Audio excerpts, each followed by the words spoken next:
Time to Die, Daniel Craig's final film, this James Bond, has finally released around the globe. That means today we're going to stop and rank all 6 Bond actors from the worst to the best.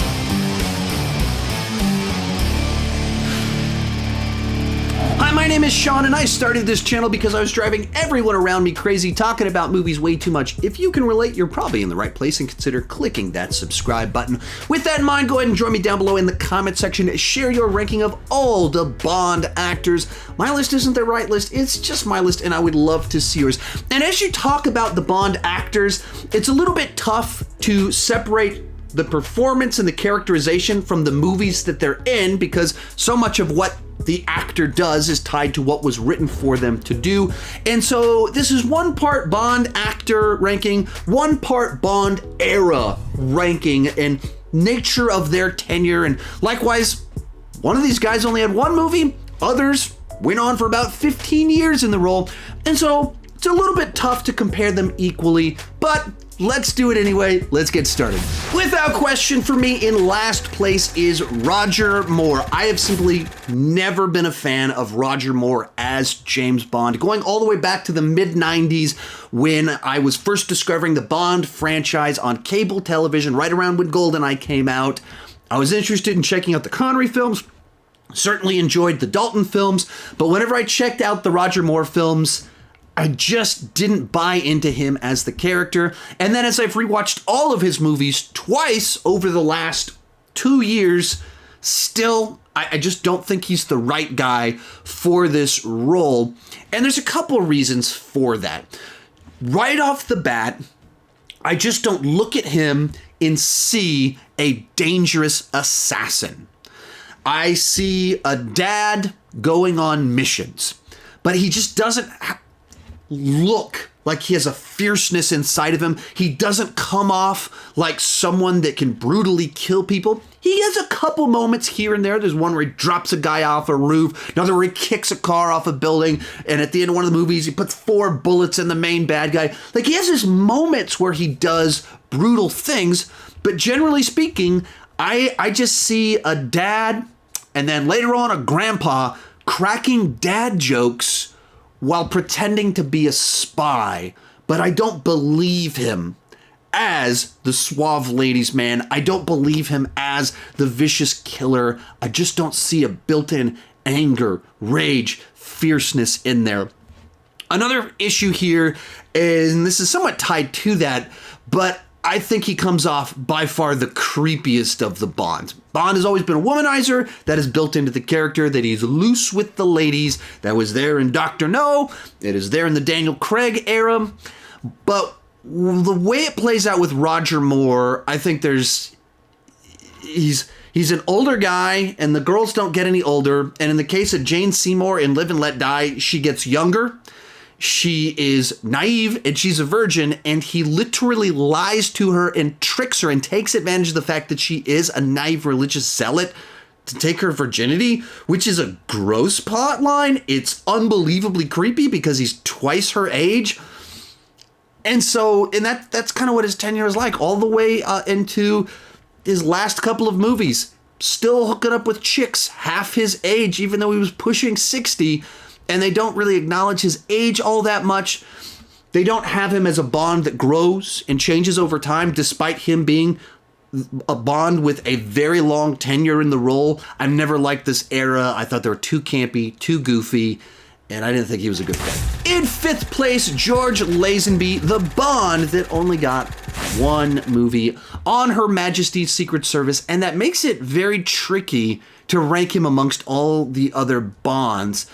Because even in the case of Timothy Dalton, who only had 2 movies, it felt like that was even a more established little run there than you get with George Lazenby, whose movie, even the plot of it feels different from most Bond films because it's sandwiched between 2 Connery films, and it involves him falling in love and actually getting married and then the person dying. So that's a very different plot line for a Bond film. And then we go back to Connery, and then we go on to Roger Moore. And so it much is this isolated experience with this different take on the character, who is a younger actor than the other Bonds when they started by a good bit, and a more physical Bond. And just right out of the gate, when he's fighting guys on the beach, he is throwing punches, and they are big, wide-swinging punches. He's much more involved in these dynamic fight sequences than the others. He was a martial artist in real life, and so you see that on screen with the physicality that he brought to the role. His Bond is more vulnerable. To fall in love and get married, you have to be vulnerable. Likewise, at the end of the film, where he loses his new wife, and he has to actually emote and feel that, just sit there realizing that the life that he just planned for himself of putting all this spy stuff behind him and heading off with the love of his life, that's now over, and he has to just live in that moment. So you get a more vulnerable Bond. It's just tough to put him higher up on the list when it is that single snapshot. And I think there's a little bit of a truth to the fact that, Lazenby, when compared to the other actors that played Bond, as just purely an actor, probably had the lowest level of just acting chops. And I'm not saying he did a bad job. That's not what I'm saying.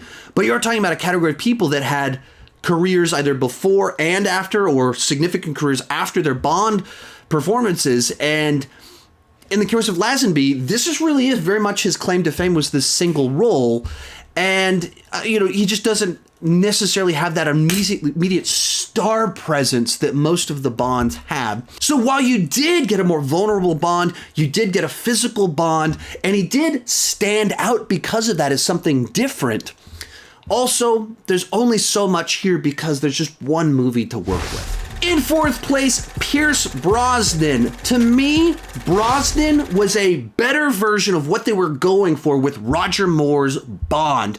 He has a little bit of a goofier side to him with the one-liners. He leans into that side of the character a little bit more. He doesn't immediately come off like this serious, dangerous assassin like some of the Bonds up higher on this list. But when he has moments where he's angry, you immediately believe it. Right out of the gate in Goldeneye, when his partner 006 gets taken out, you see a rage in his eyes. When some of the ladies in his life get killed off, when he's betrayed, when he's threatened, the anger comes out. And so he has the fun aspects of Roger Moore's Bond combined with being able to be believable as an actual assassin that goes on missions to kill people. Now, I think one of the things that holds back, Brosnan's run is his films didn't have used the character the best. I think early on in Goldeneye, I think they established some interesting rapport and conflict with M, who the new M, Judi Dench, he perceived of as this bean counter, and she views him as a outdated misogynist. And there's some fun in the initial nature of that dynamic, but I don't think they fully played it out as well as they probably could have, especially with the setup that they had at the beginning of Die Another Day. I think there's more to explore here besides she respects him but doesn't want to tell him, which is kind of as far as they kind of go with that. And likewise, because he was in, his last movie was so cartoonish, and he was middle to, most people don't label as some of the better Bond films, though people have varying degrees of enjoyment of each of them. So he's kind of a version that's that was good. He was really good. I wish they gave this version of Bond more to do. Better character arcs, better connections to the people around him. And that could have elevated up higher up on this list. And unfortunately, that really is what held him back, is kind of the movies that he was in. Real quick, before I give you my top three, I've done a bunch of other Bond content related to No Time to Die. Leading up to the release of No Time to Die, I ranked the movies of Connery, Roger Moore, the Dalton Lazenby ones together, and then Pierce Brosnan with my buddy Griffin Schiller of Film Speak, who's obsessed with the Bond movies. So nice, long, in-depth spoiler discussions about all those films. Also ranked all the Bond films just a couple days back. If you want to check those out, they're in this playlist right up here. There's also an Austin Powers ranking if you want that sort of thing as well. In third place, Timothy Dalton, the pendulum swing from where Roger Moore was at. If Roger Moore was the goofy, campy Bond that seemed kind of like your dad and really dug puns, this is the hard-edge Bond that you really believe is a dangerous assassin that will come and get you if that's what the mission calls for or if you wrong him. But the other thing that I think elevates Dalton's Bond for me is that even in just his 2 films, you feel that this is a Bond that makes choices for himself, that has opinions and has connections. License to Kill is built around the fact that he was very good friends with Felix Leiter, cared deeply about him. They did missions together. They're in a wedding, or in Felix's wedding together. So when something terrible happens to Felix and his new wife, Bond will sacrifice anything to avenge his friend, to make right what happened to his friend. And that means turning in his license to kill. It means going against MI6. He's going to get revenge because you wronged his friend. And that makes for a Bond that has actual friendships, that cares about people and makes choices on his own. When you have Bond, who every movie is kind of an isolated little story where he goes on the mission that he's told to go on, stops the bad guy, has a different girl, and then moves on to the next girl in the next movie and the next mission, it doesn't feel like there's a history there. He's just the lead character in a series of these episodes of Bond. As soon as he has connections to people, where things that happen to his friend matter for Bond, and he will make a choice based off that, it's a more complex character, and especially when tied with this more fierce Bond that you believe is an assassin, it just feels like a real dangerous spy, and that's what Dalton's version of the character brought to the screen. Our runner-up, Sean Connery, the original theatrical James Bond. Fun fact, in the 1950s, there was actually like a TV adaptation of Casino Royale. Who knew? But the real original James Bond, Sean Connery, established all of the classic Bond-isms. He was a Bond that you believed could be a brawler and beat people up. He had the sense of humor. He was suave. You bought him as this ladies' man.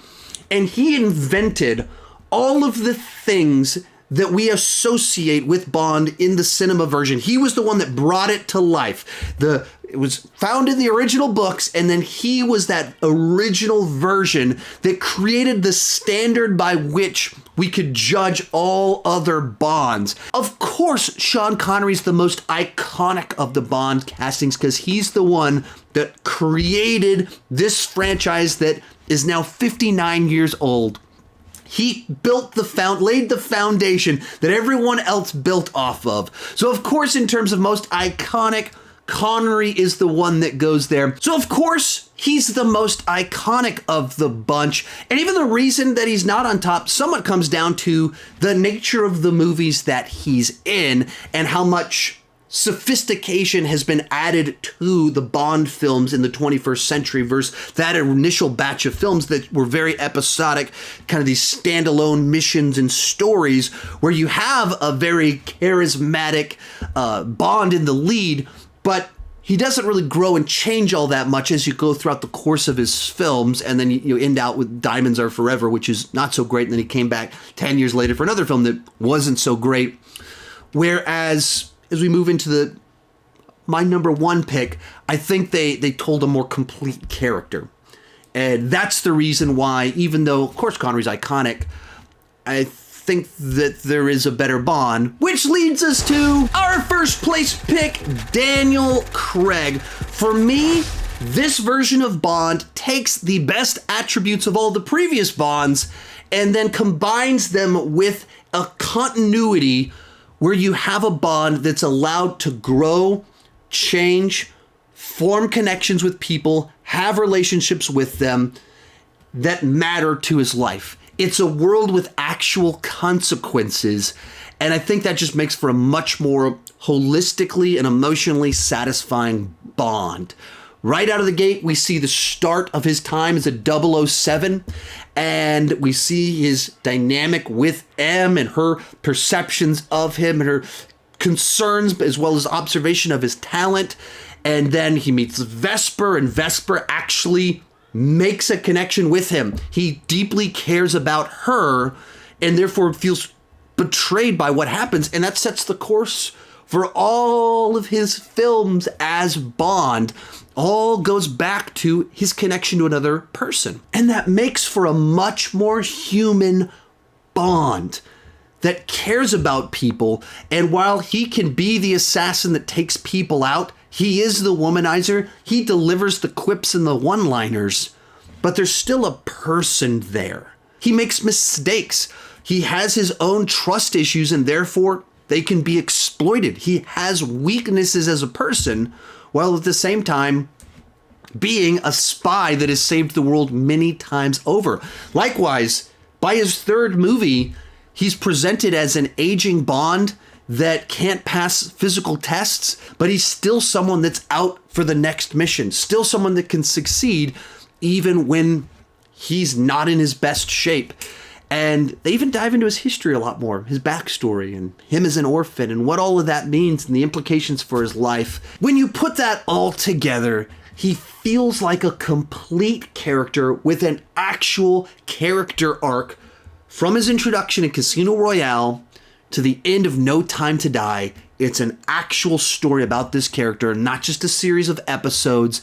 So to me, that's what makes this the best Bond, with all the best attributes, as well as the best characterization, character arc, and growth. So he comes in, without question in my mind, at number 1. If you enjoyed this video and want more content like it, check out that playlist right over there with my other Bond rankings. Also check out my Austin Powers ranking right down there.